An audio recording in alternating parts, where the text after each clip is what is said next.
Howdy,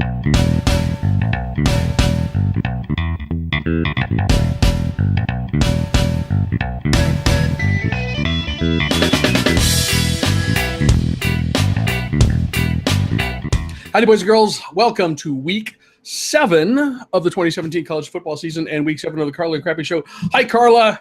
Hi, Crappy. I guess I should start with the obvious here and raise my glass to you. Happy birthday week. Thank you very much. We are taping. This is Tuesday night? This is Tuesday night. This is Tuesday night. I took 2 days off the end of the week because of my birthday. My birthday is on Thursday. So, like, every single deadline I have falls on Thursday. So I'm trying to get all of this stuff done so I don't have to worry about anything on Thursday morning. And it might be successful, but for right now, I'm just sort of like, I don't know what's going on. I do know what's going on. The other football.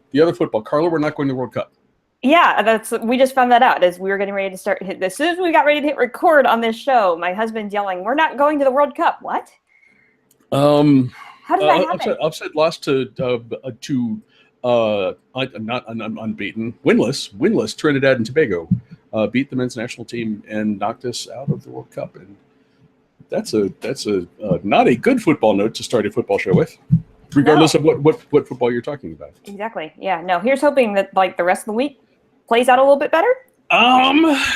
Upsets are fine. I'm not especially happy about this one, but upsets in college football are okay, and we might get to a couple of those. Mm-hmm. not to give too much away. Before we look ahead, let's look back. Carla, what was your the one thing that you learned last weekend? The one thing that I learned, and we're going to talk about this team a little bit later in the show, was probably the most exciting finish of the weekend, which was Miami's win on the road over Florida State. Now, we knew Florida State was struggling, after losing Francois for the year. Yeah. But they looked good in that game. But and we didn't really know a lot about Miami. Miami's had a real kind of rough season because of an actual hurricane. Well, that's just their 4th game on the year so far, on the right? year, yeah, because their schedule's just gotten completely blown up because of an actual hurricane. When the storm came through. So we didn't really know a lot about Miami and whether or not they really were a contender in the Coastal or not. And it turns out they've made the statement that they are. And I mean, talk about it. It was fun to watch the end of that game when you have no rooting interest, to watch the two teams go back and forth down the field with about a minute to play. That was one of those really kind of exciting finishes. Last play, 4 seconds left, lobs it up into the end zone and comes down with a touchdown. It was I was hoping for a field goal. I was hoping for wide right, just on the part of anybody, because that would be awesome. Yeah, but yeah, no. So it was a great. I mean, why not? I think everybody was just waiting for overtime in that game. You're right. But I like the way Miami won that game. I also like the way Mark Richt handled his team after that game. And so there's some interesting things happening in Miami, and suddenly I think we really have to kind of keep them in the mix as to what's going on in the ACC. So I missed the biggest thing of the week, which was Iowa State knocking off Oklahoma. We'll talk about that a little bit here too. We will talk about that a little bit. Yeah, that's a pretty big thing. Yeah, it was a huge thing, and I didn't think it was a game worth watching. And no one who in your right mind would think that's a game worth watching. Exactly. And Iowa State fans don't think that's a game worth watching. That's very true. Very true. So, and then of course that's a game that then you wish that they would have put Gus on. Right. But, Gus kind of wore his voice out by the 3rd quarter and just like, okay, here we go. But yeah, that's something we will get to. The thing that I learned. I said this during the show. I said these words: Mark D'Antonio owns Michigan. I said those words, and then I picked Michigan to win that game. And I learned. Okay, I didn't learn this. I knew this already. I've known this from extensive experience in the past. But I relearned the fact that I'm an idiot because. Because I said it. I gave you guys every single reason why Michigan State would upset Michigan in Ann Arbor, including the one overall thing, which is just one of those mind things. Tressel had it over whoever was coaching in Ann Arbor. Mark D'Antonio owns Michigan, period. and I did not pick them, and I was wrong. I really should have, because like as I watched that game, I'm like, yeah, this makes sense. Michigan doesn't have an offense, which is insane. And if they have a team that can score even just a little, and I'm a fan of a team that generally scores a lot, so I'm actually pretty happy with this. They're going to struggle, and certainly, you know, the weather doesn't help Michigan, but in that situation, but State went into Ann Arbor and really dominated that game. It's interesting. Michigan State just has that thing, because we talk about the same thing with Tom Izzo, right? Oh yeah, in basketball, like, you know, it's January, February, Izzo, April, right? Yes. You know, like, he just owns the month of March. And like, if Michigan State gets in the NCAA tournament in basketball, you don't pick against them because of Tom Izzo. And it's the same kind of mystique with D'Antonio and Michigan in football. It's just and what did they have in their glasses in East Lansing? Because I want to know. There's I know from last fall when I went up there with my buddy Patrick. There's the Lansing Brewing Company does a nice job. So if that's what they have in the glasses, I'm all for it. That's good work. But it is mystique. I mean, it's not. I mean, you know what Michigan State's going to do. D'Antonio, there will be some a couple bizarre offensive calls that will probably work because he's really good at that. But just you know what Michigan State is, and you know what they're going to do. And if you can't stop them, that's on you. And Jimmy Harbaugh, that's on you again. So we'll have more chance to talk about Michigan in the next soon, very soon, right, Carla? Yes, a little sooner than I'm ready for, but we'll see. And but first, we're going to talk about we're going to go through 5 games through the lens of the contender/pretender, because there are a number of these games here. You mentioned Miami; they're on this list. Teams that kind of made statement games recently. And you know, you kind of look back, you step back and look and think, well, okay, what does this mean? Is this really a big deal? Is it just a flash in the pan? And we're going to go through some of these. So, ready? Ready. Deep breath. First game, number 6 TCU at Kansas State. TCU is favored by 6. Carla, go. So TCU suddenly finds itself atop the Big 12. Surprise! Hello. If you had that at the beginning of the season, kudos to you, because you're probably the only person in the world that picked it. That's not me. Yeah, because I mean, I said that in the beginning of the year. I'm like, they've got Kenny Hill under center, right? And is that a liability at this point? And it turns out, okay, maybe not. If you look at what's happening this year with Kenny Hill, 2016, I did one little piece of stat work here. 2016, He had 17 touchdowns, 13 interceptions. So far in 2017, he already has 10 touchdowns and he's only thrown 3 interceptions. So he's already doing much better. Marked improvement. It's definitely a marked improvement there. But the biggest thing is an improvement in his offensive line, because last year he was sacked 28 times, and this year he's only been sacked 6 times so far this year. So there's definitely been some improvement in the offensive line. You have to believe that is helping the Horned Frogs offense. That, and of course you've got Gary Patterson calling plays, and he likes to pull rabbits out of hats, just like some of our favorite Big Ten coaches like to pull rabbits out of hats. Right. So his hats are a little more dramatic than Mark D'Antonio's hats are. They are. In fact, last week, Kenny Hill scored a touchdown 3 ways, right? Like, so he rushed for a touchdown. He caught a touchdown on a wacky kind of throw play that you know, Gary pulled out of the depths of his playbook, and he threw a touchdown. So, you know, so the TCU offense is really entertaining, and it's performing well. Going on the road to a Kansas State team in the Little Apple, as they call it in Manhattan, the Purple People Eaters over there. And this, I mean, it's so hard not to like Kansas State, right? Because they're a fun team. Bill Snyder has been coaching for 437 years approximately.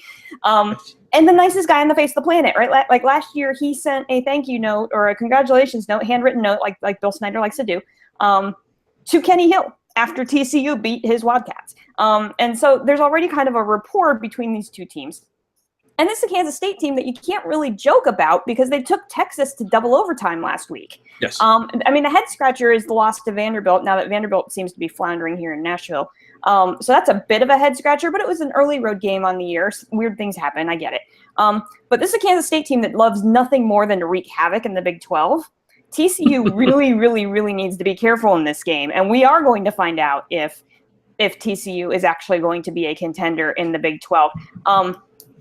I think TCU is the pick in this game. Obviously, I like that. But my gosh, I think this could be a really fun game to watch and will be really, really close. It's an early game too. So make sure you get this one kind of marked on your schedule early. Right. But yeah, definitely TCU should win, but gosh, this is going to be a good game. Certainly TCU would be a contender for the Big 12. And if stuff works out for them, I mean, winning out, which is not completely out of the question. Although I'm not, there are enough variables, it seems, in the Big 12 that I'm not really sure it's a simple thing to chart out.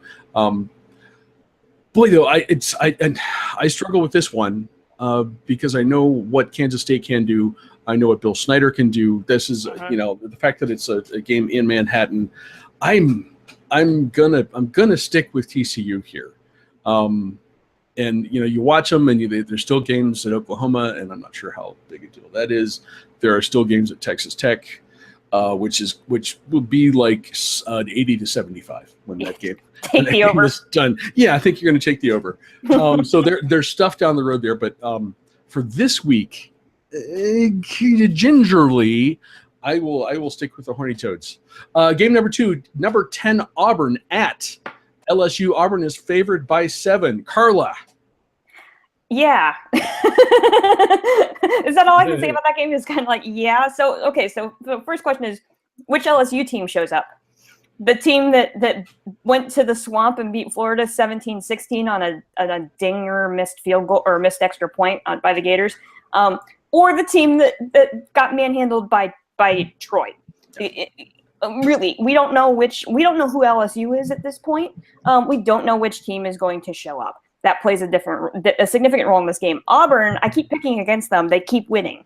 And they're a team that looks like they really could contend in the West with Alabama at this point. I still think Alabama is the class of the division by far, but this Auburn team is putting something together. And I'm going to say something here that if Auburn figures out a way to lose this game, I think we have to coin a new term.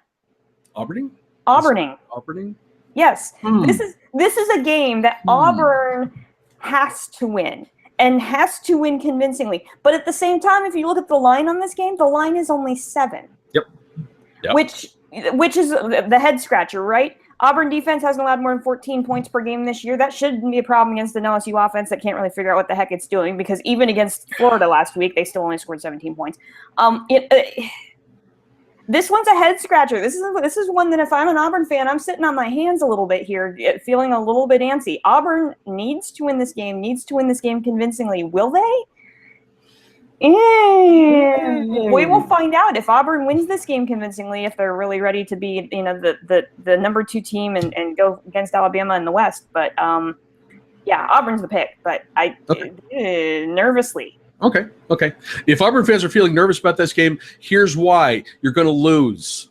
That's why. Here's the thing, and this actually has less to do with Auburn, which definitely a solid team. You can't really call them a contender because they're in the same division as Alabama, and Alabama is head and shoulders above everybody else. I think in the whole league.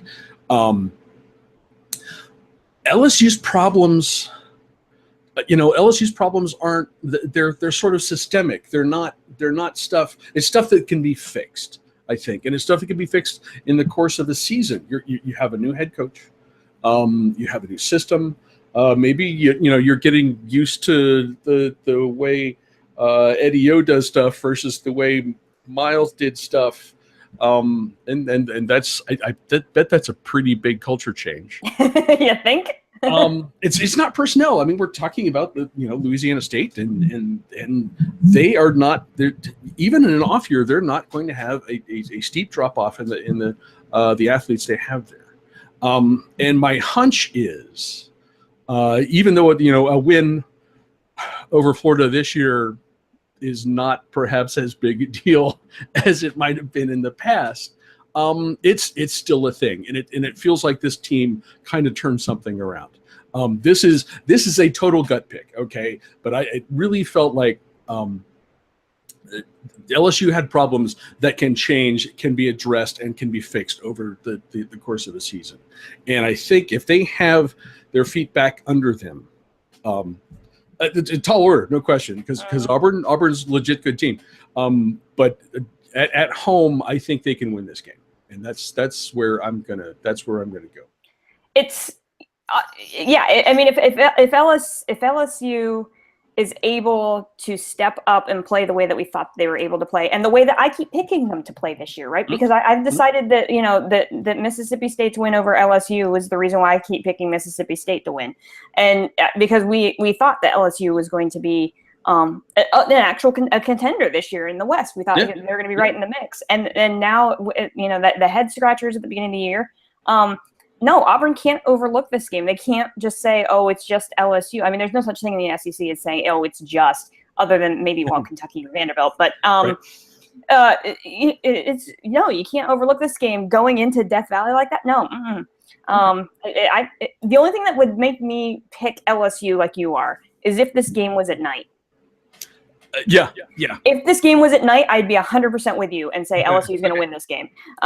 But the fact that it's an afternoon game changes the atmosphere a little bit. It's not quite as intimidating. So I think that Auburn's the better team. I think they can overcome that. But yeah, this is going to be another one. The early games are actually pretty good this week. So get your thumbs ready and it's going to be nice. It's going to be nice. I'm not go to bed early. It's going to be awesome. It's going to be a long day of football. I can't go to bed early because my game is a night game.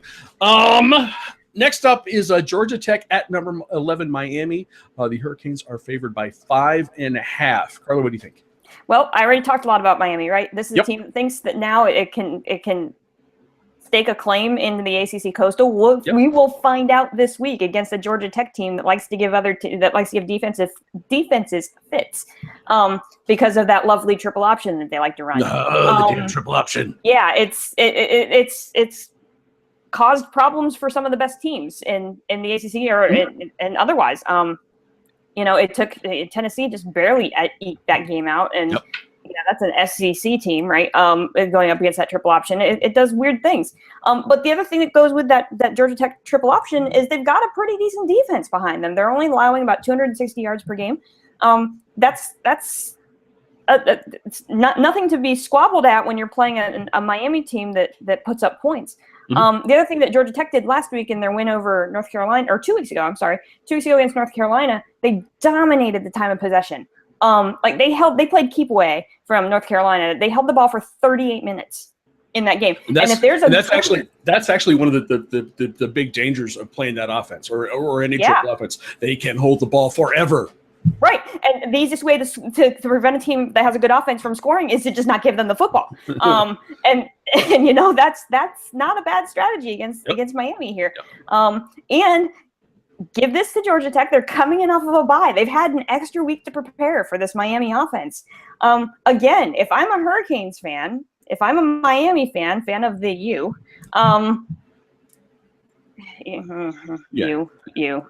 there, okay.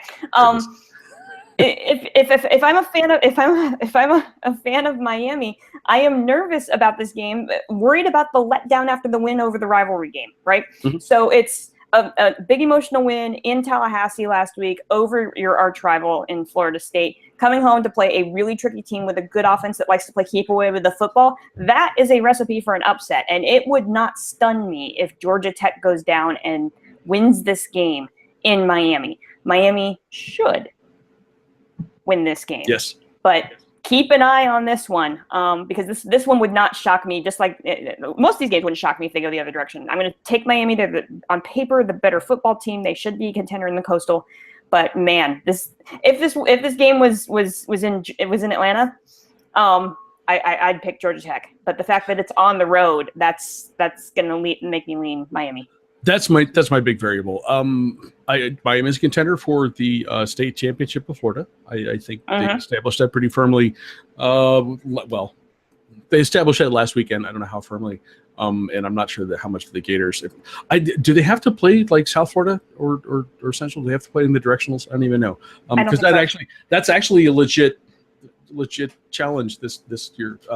Yeah. But yeah, you can't call them, as you look at big picture, I'm not sure you can call them a national contender, because regardless of what they do, there would be a conference title game against Clemson somewhere down the line, and that's a whole different deal. This weekend, man, if this game, if Tech was at home, I think that would be ripe for an upset. It's still a challenging game for the Hurricanes because of the triple option. It's not something that you don't prepare for it, because you can't spend a lot of time on it, because you see it once a year, right? Right. Unless you play Navy. If you have Navy on your schedule every year, if you're in the ACC, you're going to get it once. But it's like, okay, it's a weird thing. It's annoying, and if it just a few missteps and you are suddenly in trouble. I think you're right about the situation too, with the win over Florida State, and where that puts them in their division. But because this is a home game, I think tight. 5 points is probably about right, but I think about a tight win by the Hurricanes is the right pick here. I have many thoughts about this one. Number 12 Oklahoma versus unranked Texas. This is, of course, on a neutral field in the Cotton Bowl in Dallas. Oklahoma is favored by 7.5. What do you think? Red River rivalry. Here we go. Red River rivalry. It's rivalry week. Not yet. Not yet. We're getting there. Okay, so the $1 million question this week is, what the heck happened to Oklahoma, right? And there's no explanation for it if you look at it. I mean, but you can't say that we didn't see this coming a little bit, because of the way that Oklahoma played against Baylor the week before. They did not put Baylor away the same way they did not put Iowa State away. Iowa State was just able to capitalize. I think that was just a momentum shift for them. Having their quarterback leave the team due to some undisclosed medical reasons. Some have speculated it's concussions, and so he leaves the team, and a quarterback that's thrown 2 passes in his entire career plays a majority of the game, and a kid that plays Joel Lanning, who plays linebacker, who used to play quarterback, who switched to linebacker when he lost the starting, or when he didn't win the starting job, plays both ways. He took like 78 snaps. He played both quarterback and linebacker. I mean, that's just like that's high school stuff, right? Like that's Friday Night Lights moved to a Saturday afternoon, and you gotta believe Rudy. Yeah. I mean, if Iowa State is finally going to break the streak of 18 straight wins by Oklahoma, I mean, heck, the freshmen that were playing in this game weren't born the last time Iowa State beat Oklahoma. And, you love that kind of story, but it still doesn't explain what happened to Oklahoma. Stoops is just kind of like, we let them down. We're not doing a good job coaching. But is that really it? Is it a motivation factor? Is like, what's going on with this team? Because you saw Oklahoma up close. I'm sure you're going to tell me a little bit about that on that defense. And what happened to that defense? Something switched. Something changed. There haven't been a boatload of injuries. There hasn't been, there's no explanation for this, which makes this really, really baffling. And then you flip the whole thing over and you start looking at Texas, and you could say almost the exact same thing about Texas, right? So this is a Texas team that loses to Maryland in week 1. They switch quarterbacks over to Sam Ehlinger because of an injury situation. And yet at the same time, Tom Herman won't say that Ehlinger is his guy from here on out. So you've got to believe there's a little bit of turmoil on that offense. But at the same time, they're starting to make strides on offense finally. Yep. Although this is a team that we've talked about. This is the Kansas State edition of the Carla and Crappy Show, apparently, because we're going to just keep talking about Kansas State. So they needed double overtime to beat Kansas State. Now, again, Kansas State, decent team. But this is a Texas team that's still not exactly where it wants to be, but it's growing. And you have an Oklahoma team reeling in a neutral site rivalry game. And last year, Oklahoma destroyed Texas. Yeah. Destroyed them. Texas wins. I have no other reason. Like, there's no logical. You look at it on paper, and it's like, nope, Oklahoma wins this game. They've got Baker Mayfield. They've got one of the best offensive lines in the country. They've got wideouts that can catch the ball, and I'm not sure that the Texas defense can stop that Oklahoma offense. Don't care. I'm still picking Texas in this game. I just think it's a momentum game, right? Texas has all the momentum on their side right now, and the fact they don't have to go to Norman to play this game. Yeah. I like the Longhorns, and I think it's going to be the springboard. Won't really get them anywhere this year per se. They'll get a bowl game, but I think it's the springboard that Tom Herman needs to get this team ready into 2018. I think this win will propel this team into where it needs to be down the road. Okay. There are two things. One, naturally, I will turn this around so I can talk about Ohio State, because that's what I do. That's what we do. It's what I do. And I would really like to thank Oklahoma for doing their very best Virginia Tech 2014 impersonation. For those of you who don't recall, Virginia Tech came into Columbus and beat Ohio State. Yep. And then almost immediately sucked. I think they finished, I wrote this down, 3-5 in conference. Their schedule included losses to East Carolina and Wake Forest. The East Carolina game was a loss at home. So you as an Ohio State fan, you take in a loss early in the season, you're thinking, well, okay, at least the team is going to be solid. They'll have a good season, and that won't hurt our strength of schedule. That will help our strength of schedule.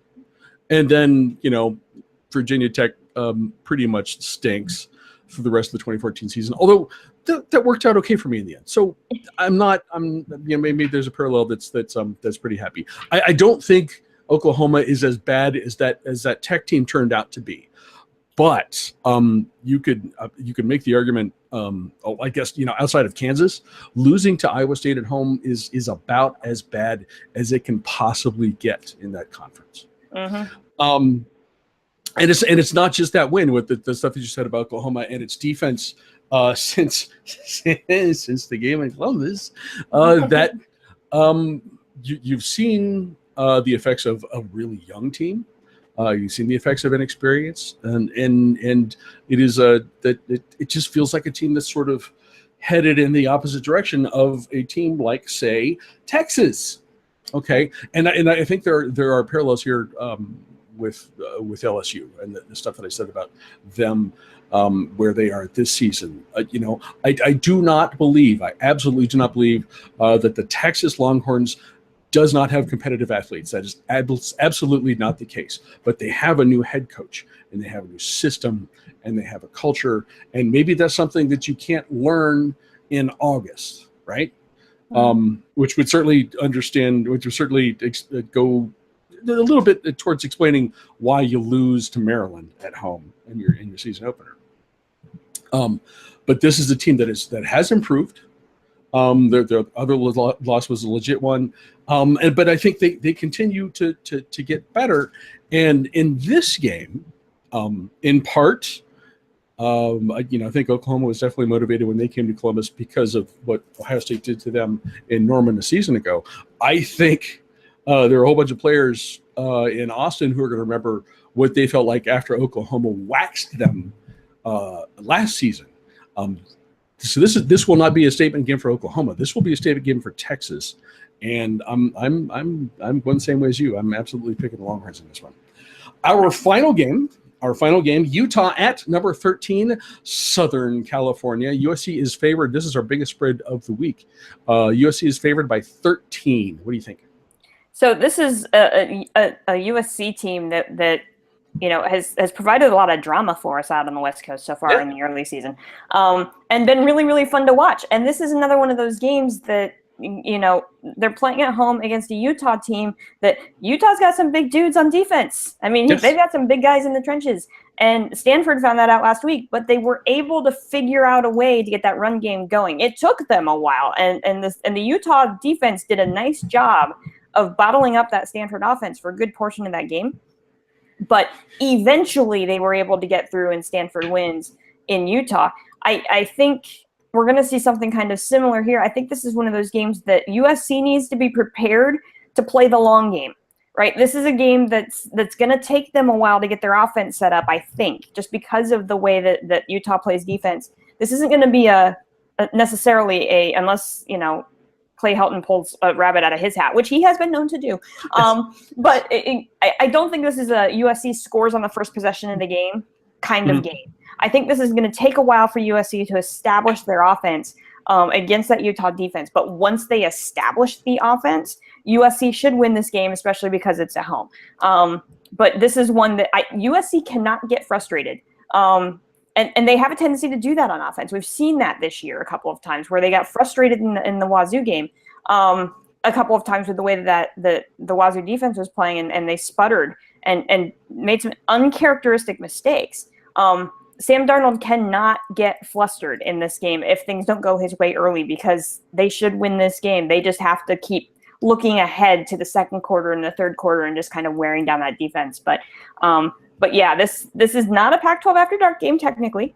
It's dark here. It's dark here. It's dark. Yeah, it'll be dark here too. But keep your eyes on this one, especially early. I think it could be close early, but I think this is one that USC wins pretty comfortably. That's sort of what I think. SC certainly contender for the Pac-12 South. They're a good team, and I think in a decent position to win out. But then they got that leaves them with they've already lost lost again to Washington State. Could be a title game against them or the Huskies, and that's a challenge.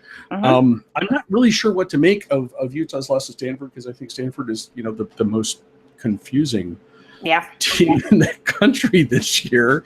But you look at Utah and you think, okay, that's actually a pretty solid year. And at least as the standing set up now, you would have to call them a contender for the division.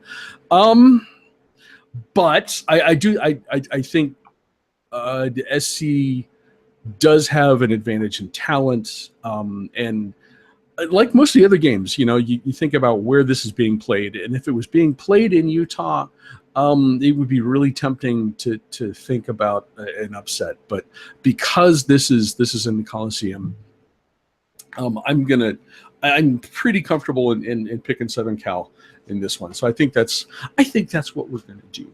Okay. Now, that wraps us up for this week. Just to tease what's coming in the next 2 weeks. You guys know we are both Big Ten fans. You guys know which teams we support, and I tell you what, Penn State has as tough a 2-week run. They're off this weekend. Has tough a 2-week run coming up as anyone in the country could have. One of those games I'm especially excited about, and we may devote the whole show to that one. We'll see. We might. We'll see how that goes. But first, we're not going to get into this now. But just make sure you're back here for the next 2 weeks. Particularly if you're a Big Ten fan, a Penn State fan, because we're going to be spending a lot of time on the Nittany Lions, and we're going to find out. We're going to find out how good they are. So, Carla, you looking forward to that? I say, Dad, listen. Make sure you put this on your calendar. This is for you, Dad. No, yeah, thank God they're on a bye this week. That's all I had to say. Because they're going to need the rest. Came at a good time. Yeah, no kidding, right? And although we won't get into this, but I was just as happy as you were about the results of the Michigan State game, because I saw a lot in that game. Sure. But it's gonna be a fun 2 weeks. Okay, guys, make sure you come back for that. And in the meantime, enjoy this weekend's game, and then we will be back here to talk Big Ten football next week. Thanks, Carla. Yep. Thanks as always. Happy birthday. Thank you very much. Thank you, guys. We'll talk again soon.